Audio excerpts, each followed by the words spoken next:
क्या आप जानते हैं कि सुपरस्टार वहीद मुराद अपनी ज़िंदगी के आखिरी चंद माह में किस फिल्मी हीरो से बहुत ज़्यादा खफा थे और वहीद मुराद की ये नाराज़गी इनके साथ ही कब्र तक गई। जिस हीरो के लाउबालीपन ने वहीद मुराद के सपनों को तोड़ा वो अदाकार शाहिद थे। 1976 में वहीद मुराद और शाहिद की फ़िल्म शबाना सुपरहिट साबित हुई और इस फिल्म ने डायमंड जुबली का एजाज़ हासिल किया। जिसके बाद वहीद मुराद और शाहिद अलग अलग भी काम करते रहे, मगर इन्हें एक साथ भी कई फिल्मों में कास्ट किया गया, जिनमें शीशे का घर, छोटे नवाब, दिल ने फिर याद किया वगैरह के नाम नुमायाँ हैं।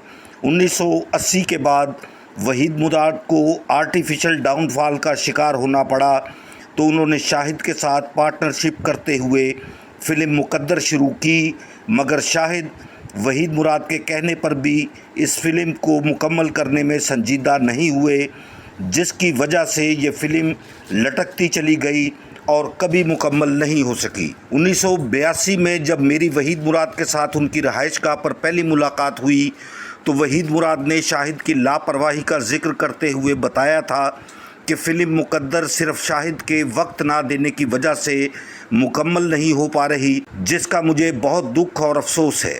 इस फिल्म के डायरेक्टर इकबाल यूसुफ थे और वहीद मुराद को इस फिल्म का सब्जेक्ट भी बहुत पसंद था। वहीद मुराद का ख्याल था कि ये फ़िल्म ज़रूर बड़ी कामयाबी हासिल करेगी।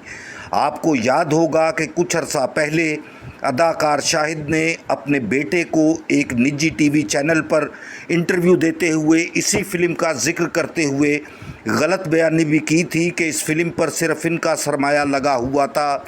हालांकि ये फ़िल्म वहीद मुराद और शाहिद दोनों मिलकर बना रहे थे। फ़िल्म मुकद्दर को लेकर वहीद मुराद शाहिद से नाराज़ थे।